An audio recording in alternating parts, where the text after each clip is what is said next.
Bonjour à tous, ravi de vous retrouver pour cette 3e saison. C'est la rentrée pour Sciences Num, le podcast de Télécom Sud Paris qui donne la parole aux experts qui cherchent à faire avancer les connaissances et les innovations.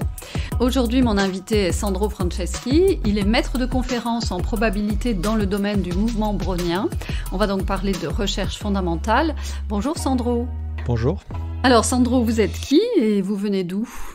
Rapidement, j'ai commencé mes études à Marseille, puis j'ai eu la chance d'intégrer l'école normale supérieure avant de poursuivre en thèse avec deux directeurs de thèse, Irina Kourkova et Kylian Rachel, à Sorbonne Université à Jussieu, dans le domaine du mouvement brownien. Après ma thèse, comme de nombreux chercheurs, j'ai eu quelques années d'incertitude, c'est-à-dire quelques années de CDD, d'ATER et de postdoc.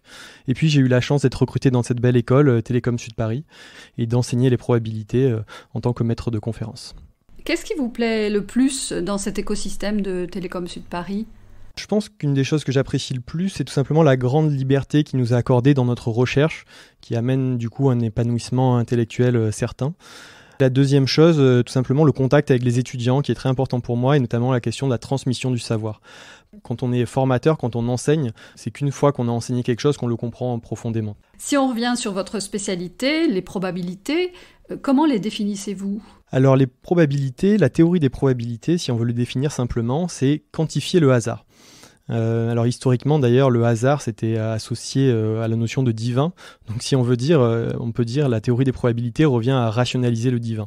La théorie des probabilités cherche à évaluer le degré de certitude ou d'incertitude d'un fait ou d'un événement, c'est le vocabulaire qu'on emploie dans la théorie. Alors une petite question que je me pose, la différence entre probabilité et statistique qu'on peut parfois confondre. C'est une très bonne question. En effet, les deux théories, probabilité et statistique, sont deux théories fortement intriquées, qui sont très proches, mais qui ont en fait des modes de raisonnement totalement inverses. Les probabilités, on va partir en fait d'une loi. Alors qu'est-ce que c'est une loi ? Une loi, c'est une règle qui va régir le monde. Et on va essayer de déduire de cette loi ce qu'il va se passer, prédire le futur grâce aux lois qui régissent le monde. Les statistiques, c'est exactement l'inverse. On va partir de ce qu'il s'est passé, on va partir des données brutes, et on va essayer d'en déduire les lois ou un modèle qui justement régit le mode. Donc en fait, les probabilités et les statistiques, c'est la même chose, mais on parcourt en sens inverse. Et ça, de fait, ça développe des raisonnements relativement différents. Pour résumer, les probabilités, on prédit l'avenir grâce aux règles qui régissent le monde. Et les statistiques, on détermine les règles du monde grâce à l'étude de ce qu'il s'est passé. De tout temps, les hommes ont utilisé les probabilités. Ça s'est transformé en science progressivement. Vous pouvez nous éclairer sur ce point ? Alors, c'est un peu difficile de répondre à cette question. En fait, elle est à la fois ancienne et récente. Alors, elle est assez ancienne dans ses formes, entre guillemets, les plus simples. Par exemple, le mot hasard vient de l'arabe jeu de dés. Et donc, on retrouve des textes très anciens dans toutes les civilisations qui parlent de différents jeux de dés. Par exemple, dans le Mahabharata, qui est un texte indien sacré, on trouve quelques études déjà de probabilité vers le 4e siècle. En Europe, en tout cas, c'est au 17e siècle qu'on voit un peu plus émerger ces théories du hasard qui sont essentiellement basées encore sur des jeux de dés, mais aussi sur la notion de risque qui est apparue dans des contrats commerciaux, dans des domaines de l'assurance maritime. Et c'est là qu'on a vu émerger la notion de probabilité fortement, et notamment dans la correspondance qu'il y a eu entre deux mathématiciens, Fermat et Pascal, qui débattaient entre eux de jeux de hasard, mais aussi des controverses juridiques pour savoir, par exemple, quelle probabilité on avait de condamner quelqu'un à tort. Et il faut attendre le XXe siècle pour voir émerger la véritable théorie moderne. Pourquoi ? Parce qu'elle nécessite la théorie de la mesure qui a été élaborée par Borel en maths et la théorie de l'intégration de Lebesgue. Et c'est qu'en 1933 que Kolmogorov a réussi une première axiomatique un peu rigoureuse de la théorie des probabilités. Et c'est qu'après-guerre, après 1945, qu'on voit émerger la véritable théorie du calcul stochastique par Ito. Donc de nombreuses applications des probabilités sont finalement une science de la deuxième partie du XXe siècle, donc quelque chose d'assez récent pour les mathématiques en tout cas. Et maintenant, dans notre monde contemporain, comment ça se traduit ? Il y a énormément d'applications, notamment dans les sciences du numérique, et c'est pour ça que Télécom Sud Paris fait une belle part aux probabilités dans son enseignement et sa recherche. Donc notamment dans le domaine des réseaux, des télécommunications et aussi d'Internet, c'est quelque chose qui est très présent, les probabilités, dans le traitement du signal ou encore des domaines plus appliqués, par exemple à la médecine comme l'imagerie médicale. C'est aussi très présent en physique, les probabilités, par exemple en physique quantique ou en physique statistique. Ça peut être présent au quotidien dans énormément de choses dont on se sert, que ce soit la météorologie ou l'épidémiologie, on en a entendu parler récemment. Et c'est aussi utile dans des sciences comme la sociologie. On a bien compris grâce à vous ce que sont les probabilités, on a vu qu'il y avait de très nombreuses applications, mais maintenant, concrètement, vous travaillez sur quoi ? Alors moi, je travaille justement sur le mouvement brownien. C'est l'étude en fait d'une particule aléatoire qui va bouger dans un fluide, que ce soit un gaz ou un liquide par exemple, et qui va bouger de manière totalement aléatoire. Elle a autant de chances d'avancer que de reculer, que de monter, que d'aller à droite, à gauche ou de descendre. En fait, ce premier mouvement, il a été décrit par un biologiste en 1827 qui s'appelait Brown pour décrire des mouvements de particules qu'il observait à l'intérieur de petites graines de pollen. Et il a perçu un mouvement totalement erratique de ces particules et le mouvement lui doit son nom. Mais ensuite, c'est qu'un peu plus tard, au début du XXe siècle, que notamment Einstein a commencé à étudier et à décrire quantitativement ce mouvement brownien. Pour faire simple, en gros, ce mouvement brownien a été très utile du coup en thermodynamique des gaz pour étudier des phénomènes de diffusion. Et l'étude de ce mouvement brownien, à quoi cela vous sert-il ? Alors moi, personnellement, j'étudie ce mouvement brownien dans la mesure où il permet de modéliser en fait des choses en lien avec la théorie des files d'attente. C'est comme quand vous allez à la boulangerie, vous faites la queue pour acheter votre croissant, et donc il y a plusieurs clients qui font la queue, et il y a un boulanger ou la boulangère qui va vous servir. Et donc l'idée, c'est d'étudier ces files d'attente. Et en fait, cette étude des files d'attente est très utile en informatique notamment, et aussi dans le domaine du signal, des réseaux et des télécommunications. La longueur de ces files d'attente peut être modélisée par ce qu'on appelle des mouvements browniens réfléchis dans des cônes. Et c'est ça le lien avec mon travail entre la théorie des files d'attente et le mouvement brownien. Est-ce que vos travaux sont facilement applicables à ces domaines ? Alors, mes travaux sont évidemment potentiellement transposables à un certain nombre de domaines.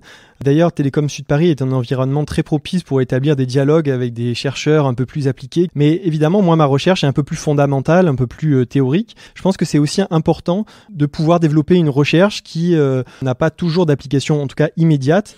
Et parfois, d'ailleurs, les domaines d'application sont non prévus et arrivent qu'à posteriori. Sandro, quelle est l'originalité de vos travaux ? Je suppose que vous n'êtes pas le seul à travailler sur ce thème. Non, en effet, on est un certain nombre à travailler sur le mouvement brownien. En fait, mes travaux sont développés sur une méthode qui est initialement apparue dans le cadre discret, c'est-à-dire pas pour le mouvement brownien qui est un mouvement continu, mais pour le cadre discret, pour des marches aléatoires.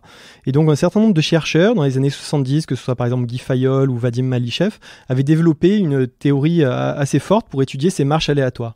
Et moi, dans mes travaux, j'essaie de reprendre leur méthode pour l'appliquer au cadre continu, donc le cadre du mouvement brownien. Et en fait, ce qu'il y a d'original dans cette méthode aussi, c'est qu'elle mêle 3 branches différentes des mathématiques. D'une part, évidemment, la probabilité et la combinatoire, mais deuxièmement aussi de l'analyse, avec notamment de l'analyse complexe et harmonique, et aussi une 3e branche des mathématiques, un peu parfois de l'algèbre avec de la théorie de Galois différentielle. Et quel est le défi à relever exactement dans vos travaux ? Alors, il y en a plusieurs. Par exemple, moi, j'ai étudié des équations fonctionnelles qui caractérisent en fait la distribution stationnaire du mouvement brownien réfléchi. Et en fait, ces équations fonctionnelles, on est capable de les résoudre en dimension 2. Et donc, on cherche encore à résoudre ces équations en dimension n, ce qui nous permettrait en fait de résoudre l'entièreté des modèles. Sandro Franceschi, vous venez d'obtenir un financement de l'ANR, l'Agence nationale de la recherche, destiné aux jeunes chercheurs. Que comptez-vous faire de ce budget ? Alors en effet, je viens juste d'obtenir un financement ANR avec le projet qui s'appelle le projet Résiste et je suis vraiment ravi d'avoir obtenu ce financement. Alors je me permets une petite parenthèse. Maintenant, un certain nombre de chercheurs postulent à ces projets et notamment il y a malheureusement un très grand taux d'échec, c'est-à-dire à peu près 80%, ce qui fait que dans la recherche, on passe de plus en plus de temps à faire des dossiers, à évaluer des dossiers, etc. Et c'est autant de temps qui est pris sur le temps même de la recherche. Et en général, dans la recherche, on préfère les notions de coopération à celles de compétition, c'est un peu les valeurs promues par la recherche. Et donc, à mon avis, une solution serait d'essayer de donner un peu plus de crédits récurrents au laboratoire et des financements pérennes pour essayer d'éviter de perdre un peu du temps à demander des financements. Une fois cette parenthèse refermée, du coup, j'ai moi-même postulé pour un de ces projets pour obtenir des financements. Et donc, je vais m'en servir premièrement pour financer une thèse, ce qui sera évidemment très important pour moi et le domaine de recherche que j'étudie. Et deuxièmement, quelque chose qui me tenait vraiment beaucoup à cœur, c'est le fait d'organiser une conférence internationale qui va réunir un peu les spécialistes spécialistes mondiaux de mon domaine. Cette conférence aura lieu à Roscoff, en Bretagne, et elle permettra notamment, par exemple, de rendre hommage à certains spécialistes comme Michael Harrison ou Ruth Williams, qui sont des spécialistes internationaux, américains notamment, et que je vais donc inviter en France avec toute la communauté qui travaille dans ces mouvements browniens réfléchis et que je suis ravi d'inviter grâce à ce financement. Merci Sandro Franceschi pour ce témoignage et bravo pour cette belle initiative. C'est important de comprendre que la recherche fondamentale est nécessaire pour nourrir l'innovation, même si, comme vous le disiez, il peut s'écouler parfois de très nombreuses années entre les deux.